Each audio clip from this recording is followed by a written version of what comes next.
Hello and welcome to this Let's Play, or at least an attempt to play, Higurashi When They Cry. I'm going to pretend that I'm talking to someone and I am not alone in the middle of quarantine with nothing but a hedgehog for protection. You're with me, I can play this video game all by myself like a big girl, and I'm brave. This will be my first time playing a Higurashi game. I've never watched the anime, I've never read the manga or any other. I think I watched the first few episodes of what's that other When They Cry game? Umineko. But that's not the same, if I remember correctly. This game has been recommended to me by friends a lot because they know I like visual novels and they know that I grew up in a rural area. So, you know what? Play this game. It'll be fine. You'll be fine.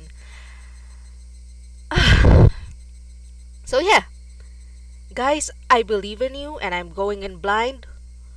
Wish me luck. And with that, let's go.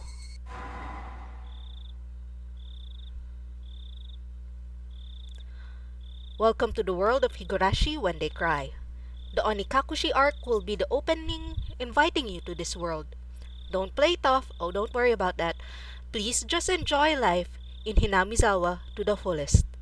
The difficulty is extremely high. Oh god, no. But I hope you will enjoy the reward.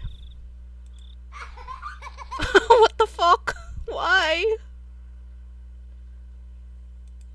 Please do not lament. I will forgive you even if the world will not forgive you.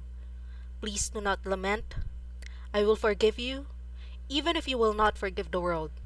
So please tell me, what will it take for you to forgive me, Frederica Berncastel depicting game as oh my god! This is a work of fiction, any resemblance, persons and organizations, AD 1983. Oh, that's before I was born.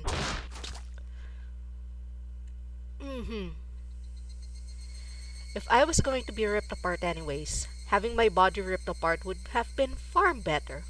Yeah, I'm sure. I trusted her. No, I still trust her. You sure? Even in this very moment, I trust her. But I'm starting to realize I only wanted to trust her because I refused to accept the truth. It was as if I was trying to convince myself in such a silly sobbing voice, and those tears making a mess of my face, the mechanical repetitious sound finally stilled, and everything fell silent. Only the cry of cicadas remained, annoyingly loud, and yet I felt as if I could still hear her voice. But that's possible because she's dead. Is she dead? She's no longer speaking. Maybe she took a nap. She took a nap. The only one crying is me. You need a nap. She never cried. Even when she repeated those words over and over, she never expressed any emotion because there was none to show. If she had no tears to shed for me, then I shouldn't need to shed any for her. Then why? This pain, my eyes getting moist. Why was this happening? I still wanted to believe I hadn't been split apart. That's enough, right? Inside me, an inner voice whispered gently. My spirit has suffered enough, and countless times I'd wavered over whether I should just throw the battered thing away, except I've stubbornly refused to do that, haven't I? And crawling in my skin, these wounds, they will not heal. Even knowing that, I chose to believe, didn't I? Only I can understand that painful struggle and appreciate it.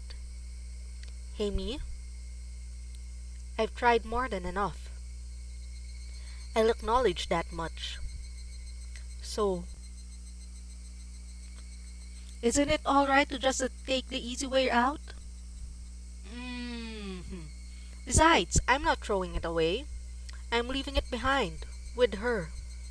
Like flowers by a grave. Aww, how sweet. Now then, calm your nerves. Even though you can't feel your right arm, just lift it up. How? and with every swing, forget a little more. Hiya! That kindness made me happy. That adorable smile brought me joy. I liked petting your head. I loved how demure you were as you brutally beat someone up, I think. What's happening? Because this will be the last time. Because when I swing this down, I'll forget. This is my last resort. First and last bouquet for you. Uh huh. Sure. Sure, let's go with that. Sure. This is starting up really sane. Perhaps I really did love you.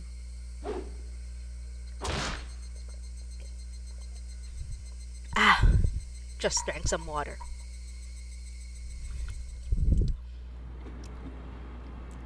Somebody has been apologizing for a while now. I wonder what she's apologizing for. It felt wrong to eavesdrop, so I tried to ignore it. It had been a while since I last went to the city. I only returned to attend the funeral of a relative. Even though I'd lived there until last month, I found the bustle of the city to be overwhelming. Oh yeah, I feel you, man. Those skyscrapers and the multi-lane roads. The melodious cacophony of the crosswalk. Are you okay, man? Even the campaign speeches blaring in front of the station felt nostalgic. Are you okay? The place where I live now isn't nearly as lively. There's only the chirping of locusts and the babbling of brooks, and the cry of the Higurashi, the evening cicadas. Oh, so that's what that means. Okay. Rather than making me feel lonely, that quietness had begun to instill a sense of serenity. There is nothing where I'm living now. I don't just mean there aren't any burger joints. There aren't even vending machines. No music stores, no restaurants, and no arcades. Even an ice cream parlor would be unlikely. The nearest town has some stuff like that, but it's an hour away by bike. But come to think of it, it wasn't really a big deal. There were music stores and arcades and ice cream parlors, but it wasn't like I ever hung out at any of them. You're a loser.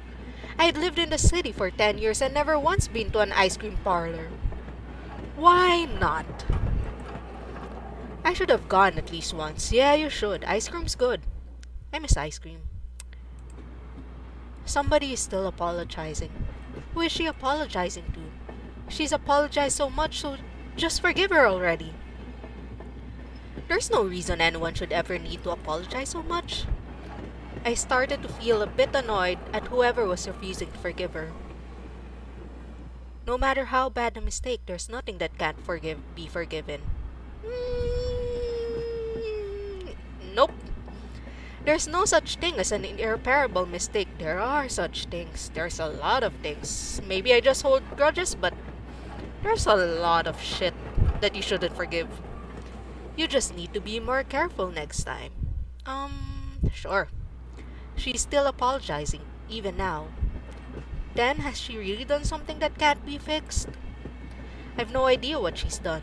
But if it can't be fixed, then that's all the more reason to forgive her. No matter how much she apologizes, nothing will change. But even so, she keeps apologizing in such a heartbreaking voice. Hey you, the one she's apologizing to, me? Why don't you just go ahead and forgive her? She's apologizing in such a pathetic voice and you're just overhearing this, you creep. Keiichi, we're almost there. Wake up. I was finally roused from my nap by my father's prodding. So was that a dream? Was all the apologizing that just a dream? What's happening?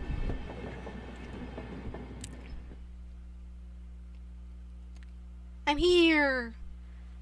It seemed the train has reached its final stop. We spent hours riding everything from the bullet train to the local routes. It was hard to believe that the landscape beyond the window and the city I was in half a day ago were in the same country. No, they weren't even from the same era. Yeah, small towns can be like that. From there, we'd take a car deeper into the mountains. Ooh, nice. Reminds me of home. I'm gonna regret saying that, aren't I? Past where the dense forest encroaching up on the mountain road suddenly opened up.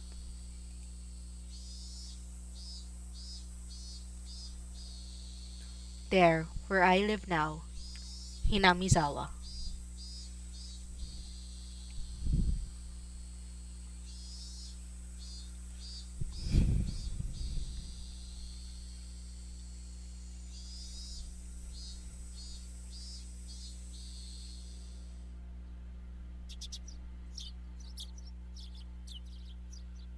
Even though we were approaching summer, the morning air still had a frigid bite. Although, in exchange, you can fill your lungs up with crisp, clean air. Flipping open the window, I was greeted with a verdant expanse. Just say grass, man! Grass, nothing but trees.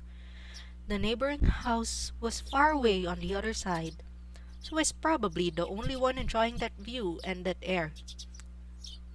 Yeah, something about rural towns, you're never alone. You think you're alone? You're not alone.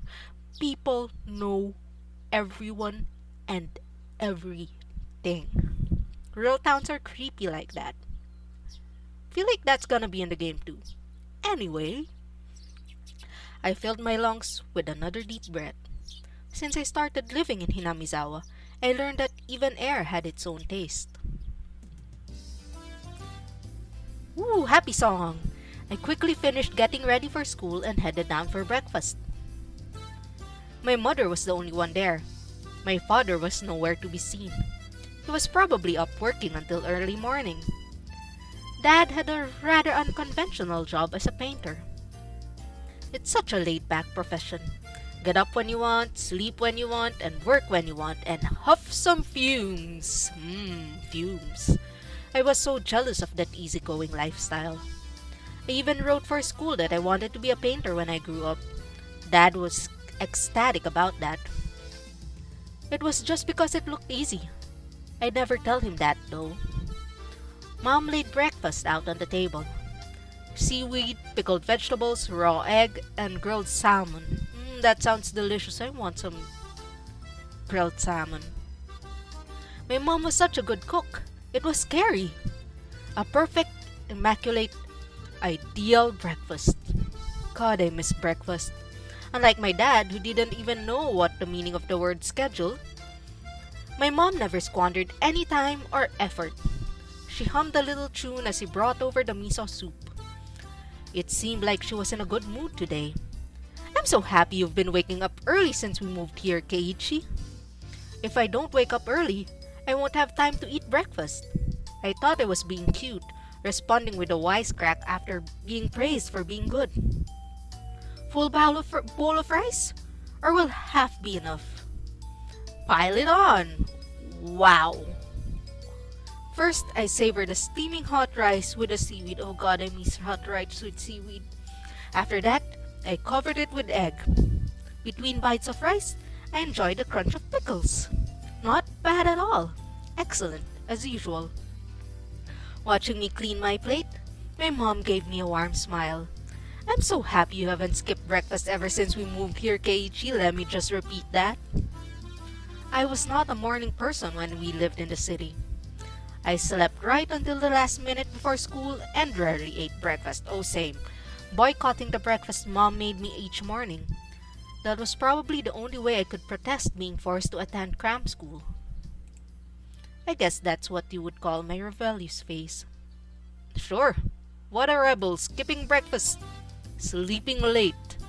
Tough guy, Keiichi. I wouldn't so much look at the breakfast she woke up early every day to make. If I could go back in time, I'd slap myself. Same. Mindful of the time, Mom rushed me along with a wide grin. Isn't it about time to meet up with Rena-chan? Hurry, hurry! Mom really seemed to enjoy the fact that her son was going to school with a girl. Rena is one of my classmates. She really loves looking after people, coming to meet me every day without fail. The way I looked at it, a guy my age walking to school with a girl was just lame. But well, keeping a classmate waiting for me every day wouldn't be considerate. Seriously, though, how long does Rena have have to wait there for me every morning? Go down, bro. Taking one last gulp of miso soup, I raced for the door. Please thank Rena-chan for the pickles. Come to think of it, those pickles weren't store-bought, weren't they? Oh yeah, that's another fun thing about rural living. People give each other food. We have extra food, we give it to the neighbors have extra food, they give it to us. So much food. I miss the city. I mean, the town. I miss civilization. I'm in quarantine. Let me be. If I had known that, I would have savored them a bit more. Morning! Let's see her. Hello, big-eyed anime girl who will never kill me at all. Wow. Keiichi-kun. Good morning. Her cheerful greeting was as fresh as the morning itself. You're always so early. You should try sleeping in sometime. If I sleep in, I'll keep you waiting. She's so conscientious and such a good person who will not kill me at any point in this game. I can see it now. If that ever happens, I'll just leave you behind. Keiichi-kun, you're so cold. I wait for you all the time. I'll leave you in the dust without looking back. Why are you so mean? Why? That's mean? That's normal.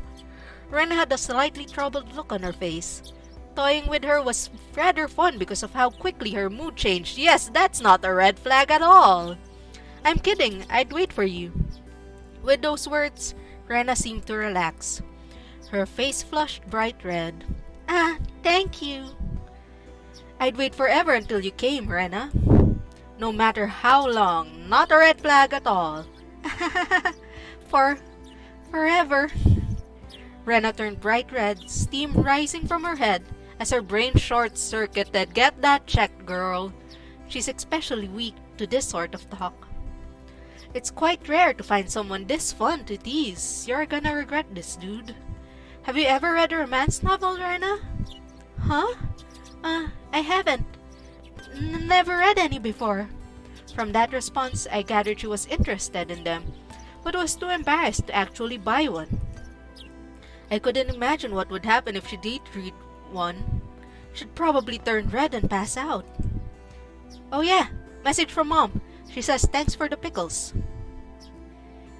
It was nothing. You're welcome. How were they? Not too salty? They weren't that salty.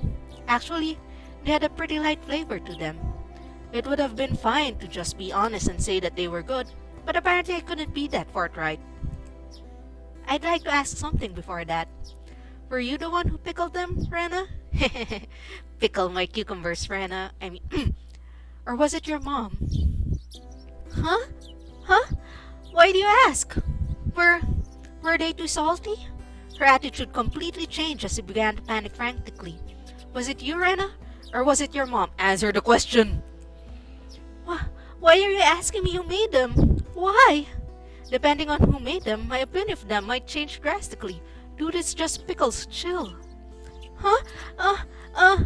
She counted frantically on her fingers, trying to remember the amount of salt she'd used to pickle them. It wasn't like I was trying to tease her, but I couldn't stop myself.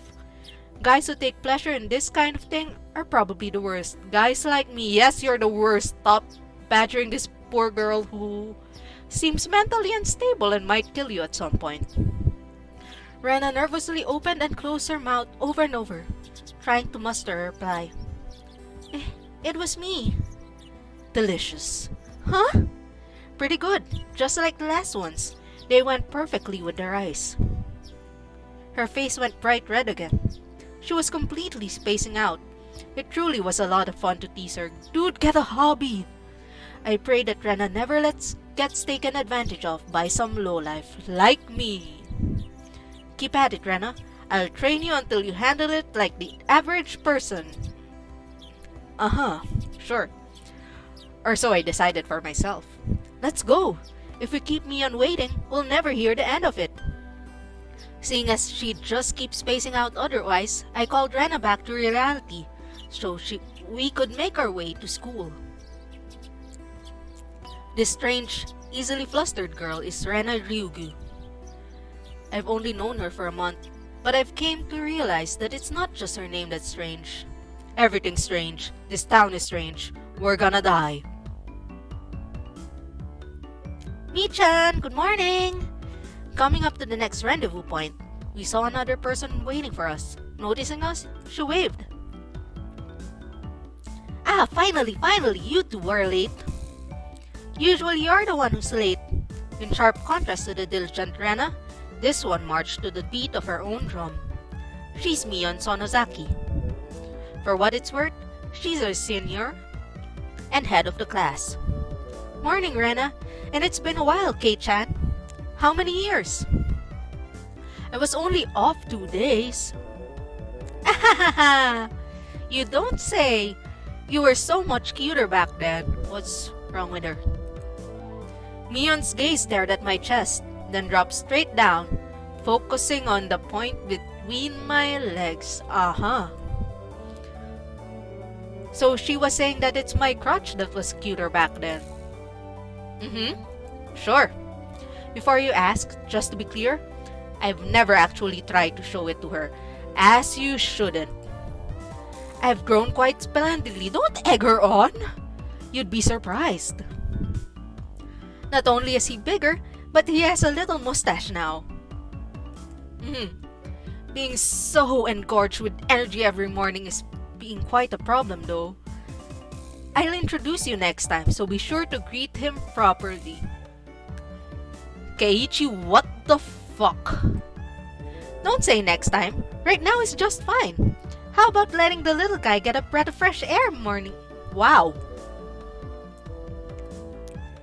I don't think I've ever heard talk so dirty you could smell it fouling up the morning air before. I have. Still, this is weird. Mion sure just does act like an old man sometimes. What kind of old man are you hanging out with? Gotcha. Time for the big reveal.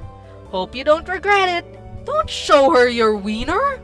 As my hand reached for my fly, Rena began to ramble in a near panic. Hey, what are you talking about? What are you talking about? Red-faced and flustered, Rena tried to play dumb, but it was obvious she knew exactly what we were talking about. My penis. How was it? Seeing the city again. Mion switched gears, dropping the dirty talk and changing the topic to something more befitting the pleasant morning. I only went for a funeral. I didn't have much time. Oh my god. Okay. So yeah. Did you look for it? That thing I asked for? You're not listening at all. I just came back from a funeral. I didn't have any time to look around in toy stores. Disc. Toy stores and hobby shops are completely different, you know. It's really difficult to get Western stuff around here after all. Yeehaw! Is this about games again, Michan? Mion nodded proudly as Rena giggled. Hee. Yep. I wanted Kei-chan to bring me back a Westport catalog, you see. Westport was short for Western Imported Games. Using that abbreviation did make it sound pretty geeky. You can just get them to send you one in the mail, can't you? Well, I guess I have to now. I'm going to get another game full of hot action. Like what? It's 1983. Frogger? This time I'd like a game that's easy to understand. Mion is a board and card game enthusiast, and I hear she's collected quite a lot of different ones. According to Rena, Mion's room has kind of become a museum for domestic and foreign games. Oh, I like her. If there's a game you think I'd understand, let me play too. Heh, of course. If Kei-chan is up for it, I should warn you though, we're pretty tough. Just what I want. I play all sorts of games. I don't intend to lose. Whoa. Then we'll let you in the group this time, I guess.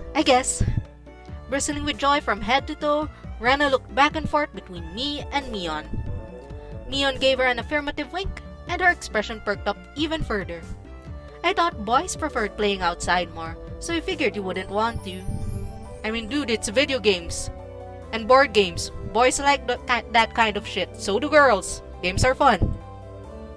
Rena laughed happily. From such a friendly conversation, you wouldn't think I had moved there less than a month ago and will die at some point. I understood that they did all they could to make a transfer student like me feel at home.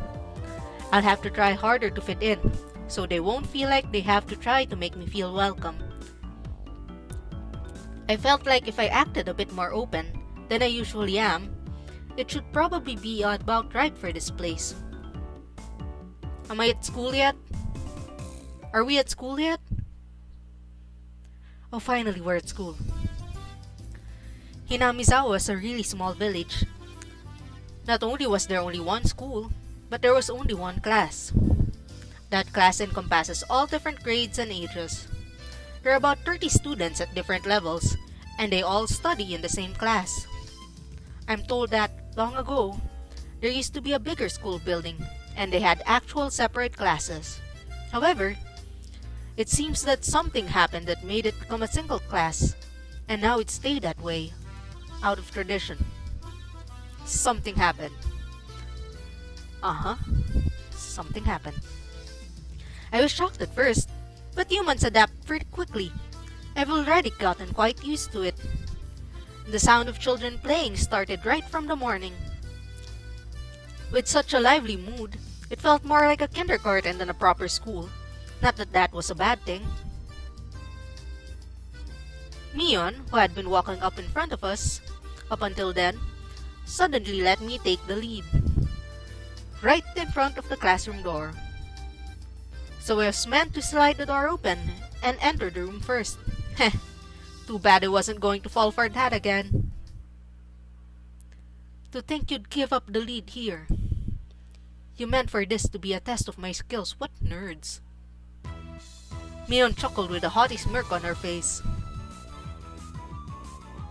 What is it, you guys? Step back, Rena. It's dangerous. She's here. Huh? Then, Satoko-chan is... Her name was Satoko Hojo. She was a disrespectful, impudent, bossy kid. The way she talks was annoying, but it would be immature to get worked up over just that. The real problem was this. Quite the obvious trap. A blackboard eraser wedged in the door. Wow, old school. It's too obvious! Satoko! A haughty laugh came from beyond the door. Excellent, Kei-chan. I guess that means you win this round. No, this is Satoko we're talking about. I doubt that this is it. After falling for such intricate traps since the day I transferred, I no longer let my guard down. Satoko liked to combine a variety of traps. Traps that were simply there to bait you into the main one, traps that relentlessly kept coming up at you like a sadistic Rube Goldberg machine, and the list goes on. As well as being clever, they almost never misfire. When you least expect it, she strikes. No escape, no time to relax. By the looks of it, this eraser is normal, no rocks or anything in it. I took a pretty heavy hit from a blackboard eraser loaded with rocks on my first day. Ouch, that's bullying, man! So then why don't you just open the door and let it drop? That's what it is! That's what Satoko was after, making me focus my attention upward, so as I lifted my hand to the door. Okay, what happened? There were thumbtacks stuck to the sliding door handle with tape, a frightening trap, a potent and terrifying trap, concealed by using the blackboard eraser. An impressive combination, Satoko, but in the end, nothing more than the trivial machinations of a child. Assured of my victory, I threw the door open and stepped into the room. Bakam! I felt something strange at my ankle. It was similar to the sensation of a jump rope catching on my leg. It was a jump rope catching on my leg. By the time I realized she had me hook, line, and sinker, it was already too late. I began to fall in an almost picturesque manner. How? Kei-chan, watch out! Instinctively reaching to Neon's shrilled warning, I twisted my body in mid-air before I landed on the floor. Ow! Ow! Ow?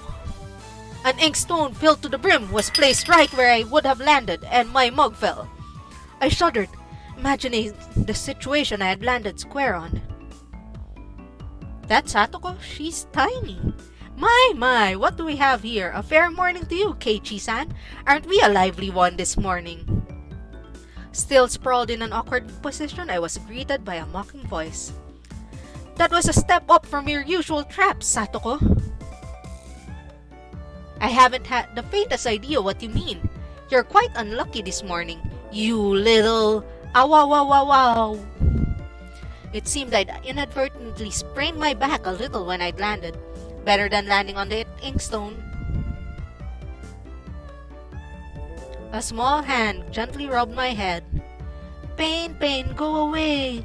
The small dainty hand continued to gently stroke my head. You didn't sprain your back or anything, did you? If you rub it like this, the pain disappears. I thought about asking how rubbing my head would help my back, but I didn't. It's not so much about what you actually do, it's the thought that counts. Yeah, thanks Rika-chan, the pain's going away now. Yay, Rika-chan! Good morning!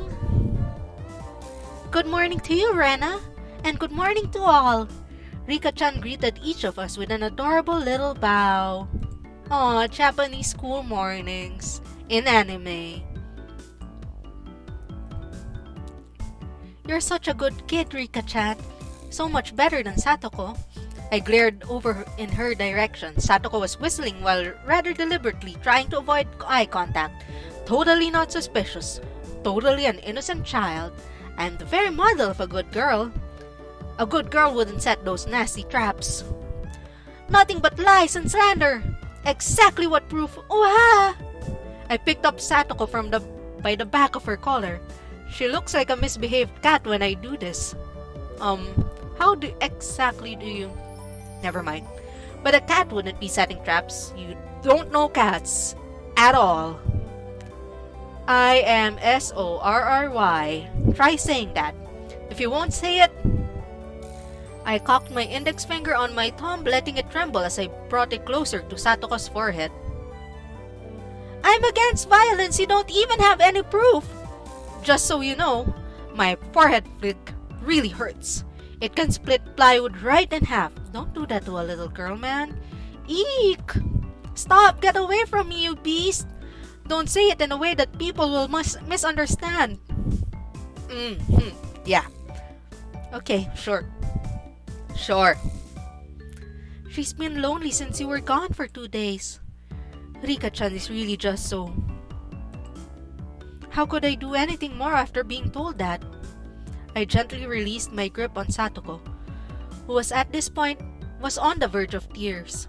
She still had her eyes clamped shut as she braced herself from the forehead flick. Poor girl. Wah!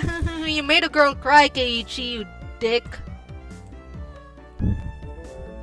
You mustn't cry, Satoko. Keep on fighting, yeah? Rika gently patted the head of her prankster friend. You would never guess that those two are the same age. I mean, they're the same height, man. I think Satoko could learn a thing or a million from Rika-chan. Next time, set an even more amazing trap. Wait a minute. As she observed the scene, Rena's expression grew ecstatic as she began to swoon. Oh no, Rena. Satoko-chan is crying. She's so cute. Oh no, Rena, no. You can't take them home. Huh? But they're so cute. You can't, no matter how cute they are. But just for a bit is fine. Is fine? Rena kept a cutesy face even as outrageous ideas spewed from her mouth. Outrageous and probably criminal. Rena, no. No. No? Rena, no. No. Stealing is bad, but abducting people is even worse. Give it up. Down, Rena. Down. Then I can just look. Just by looking. Doesn't make me a stalker at all. Yeah. Not creepy at all. If a girl ever goes missing in Hinamizawa, I'll be forced to turn Rena into the authorities. This is not foreshadowing at all. Not foreshadowing at all. I bet Rena's gonna kidnap someone. Rena's gonna kidnap someone. The teacher is coming. Quickly, clean everything up. Satoko, that inkstone is yours, right? Just from Mion's single statement, the entire mood of the room shifted back to normal. The inkstone was bad, but the thumbtack stuck to the door handle was an even bigger problem. I pulled the tape off carefully, making sure not to skewer myself. Even though Satoko was the one who set it up, everyone had to pick up after her. By the time the teacher entered the room, the bedlam from before had been neatly tidied up. Bedlam is, kinda overreacting a bit, dude. We made it in time. Rise! Attention! Mion gave out the morning commands.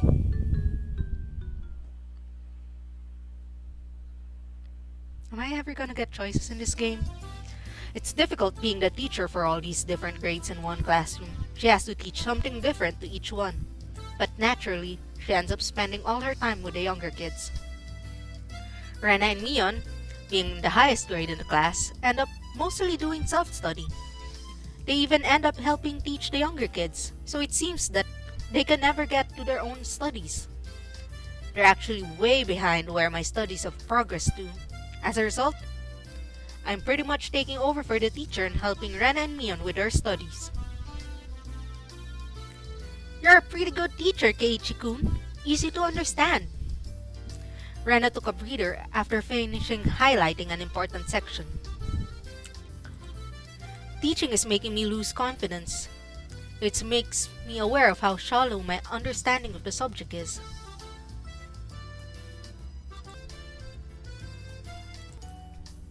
They say that to teach someone something, you need to understand it backwards and forwards. Actually, this is true. So while you're teaching us, you're getting in on your practice. In contrast, the person over here is quite laissez-faire about things. For one, isn't she supposed to be in a higher grade than me? Look, Mion, this is for your own good. If you don't take this seriously, there'll be trouble later on. With these marks, it's not like I'm aiming to go on a prestigious school. I'll be fine as long as I pick up what I need to know for the entrance exams at a little at a time. Sure. Okay. Mi-chan, Keiichi-kun is doing his best to teach us. We need to try hard too. You're such a good and honest kid, Rena. I'll make sure you guys get accepted to a good school. What? Thanks so much! Especially you, Rena. Private lessons. Just the two of us. Totally safe. Stay in my room. Just the two of us. A puff of smoke shaped like a halo popped out of Rena's head. Exactly what kind of private lesson is she fantasizing about that making her turn so red? I'd like to hear a play-by-play about that next time. Totally not creepy at all. While Mion was flipping through her vocabulary flashcards, she threw out a casual question. So, in the city, do you have to study this much? If you don't know at least this much, you can't get into university. So you study just to get into a university? Well, yeah, basically. While knowing that this stuff won't ever come in handy in the future. Sure. Out here, you can get into university as long as your attendance is good enough. Really? Study equals entrance exams. Having the basic law of the universe so easily overturned sent me into a state of shock. That's right. There aren't really enough people around here to warrant weeding them out with an exam. If anyone can get into university, then there's no need to be all uptight about this stuff, right? Well, that's true, but you should at least know stuff that's common knowledge. This old geezer thinks that instead of wasting time studying pointlessly, you should be spending your precious teen years doing more meaningful things. Oh, she's the old geezer. Okay. Sure. But since it was Mion, it probably didn't actually have that deep of a meaning. In place of a chime, the sound of a principal waving the handbell drifted through the classroom. Kei-chan, we're done! It's our wonderful lunchtime. In a complete 180 from her unmotivated state, Neon gave the commands that signaled the end of morning period. Keiichi-kun, let's have lunch, star! Rena smiled brightly at me. Alright, let's eat! And that's probably it for the first recording of this thing. Save. Yep. Well, that seemed safe enough. I didn't die. See you next time, or later, or whatever. I might cringe and never post this. Who knows? Thank you very much for watching, and I'll see you next time.